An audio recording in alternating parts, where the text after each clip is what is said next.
What if I told you that the new kitchen you proudly posted online, the loft conversion you showed your friends, or the extension you were excited to see listed on Rightmove, could quietly trigger a higher tax bill? And you wouldn't even get a warning first. You'd just get the letter. Welcome back to UK Housing Reality, the channel where we break down what's really happening in the UK property market without the fluff, without the fear-mongering, and without the nonsense. Today we're talking about a question more homeowners are starting to ask. Are property listings and renovation details being used to reassess your home for taxes? Let's clear something up straight away. There isn't a secret Rightmove tax department sitting in an office somewhere pressing a raise council tax button. But that doesn't mean the system isn't using publicly available data. And that's where things get interesting. In England and Wales, council tax bands are based on what your property would have been worth in April 1991. In Scotland, it's based on 1991 values as well. And in Northern Ireland, the system is different. Altogether, the body responsible for banding in England and Wales is the Valuation Office Agency, often referred to as the VOA. They don't randomly walk around peeking through windows. They rely on data, and a lot of that data is now digital. Here's the key point. When you renovate your home, your council tax band does not automatically increase just because you improved it. You can build a new kitchen, add bifold doors, convert the loft, or landscape the garden. Your band usually stays the same while you're living there. But there's a catch. If you carry out what's considered a material increase to the property, like adding an extra bedroom through a loft conversion or building a substantial extension, that change can be flagged. The band won't usually change immediately. Instead, it often gets reviewed when the property is sold. The new owner could then inherit a higher band. Now think about how property sales work in 2026. Almost every home that goes on the market ends up on Rightmove. And what's on Rightmove? High-resolution photos, floor plans, square footage, detailed descriptions of upgrades. Fully renovated, extended to the rear, converted garage. It's all there in black and white. The VOA, absolutely, has access to publicly available property listings. Rightmove is a public website. Zoopla is a public website.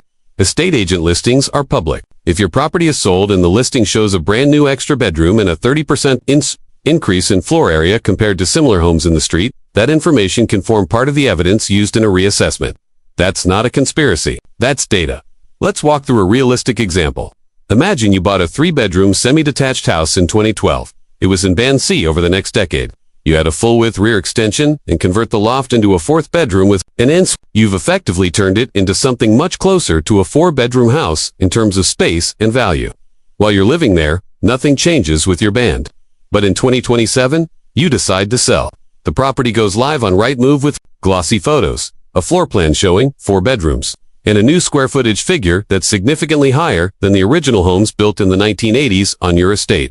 The VOA can compare that listing with neighboring properties. If most houses on your street are still 3-bedroom Band C homes, and yours now looks more like a Band D or even Band D equivalent in 1991 value terms, a band review can be triggered after the sale. The new buyer might get a letter saying the property has moved up a band. And here's where emotions run high. The buyer often thinks, why am I paying more council tax than my neighbor? The answer is usually because the property is no longer equivalent. Now let's address the fear being pushed around online. Some creators are claiming that councils are using Rightmove to spy on you, or that any renovation will raise your tax. That's not accurate. Minor upgrades like a new bathroom suite, repainting, or replacing windows generally don't trigger band changes. The system is focused on structural increases in size or significant alterations that change the property's value category. But we can't ignore the bigger trend. The government and local authorities are increasingly planning applications are online, EPC certificates are public. Land registry sale prices are public, Rightmove listings are public. The digital footprint of your home has never been larger. So is Rightmove itself taxing you? No. Is the information on Rightmove potentially part of a broader data picture used in reassessments? Yes, especially when a property changes hands.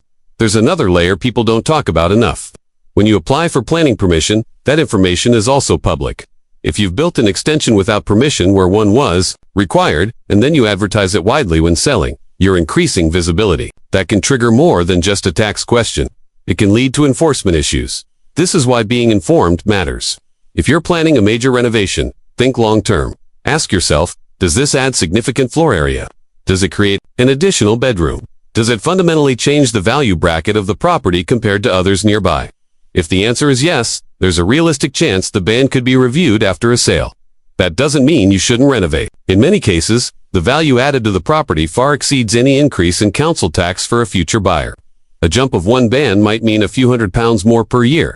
Over time, that's money, but it's small compared to tens of thousands. Added in market value. Here's something else that's important. If your band is increased and you believe it's wrong, there is an appeals process.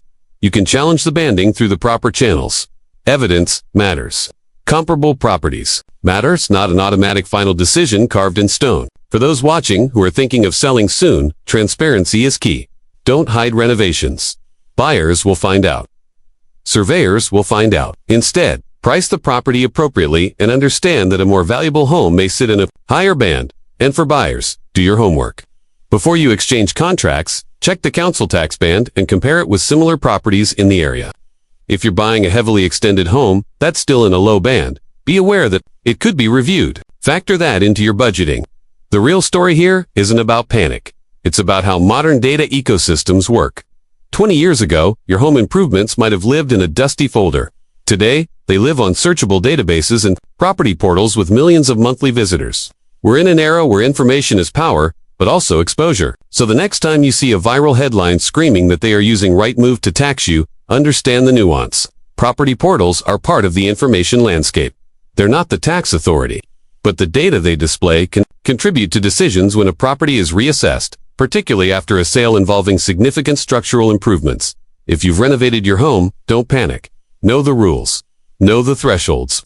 Keep documentation of what was done and when. And if you're unsure, seek professional advice before listing your property. On UK Housing Reality, our goal is simple. Cut through the noise. Expose exaggeration. Explain the system in plain English. The UK housing market is complicated enough without misinformation, making it worse. If this video helped you understand how renovations and property listings can intersect with council tax banding, make sure you like the video, subscribe to UK Housing Reality, and turn on notifications so you don't miss what's coming next. Because in this market, what you don't know can cost you. And remember, improving your home isn't a crime, but understanding the consequences is power. I'll see you in the next one.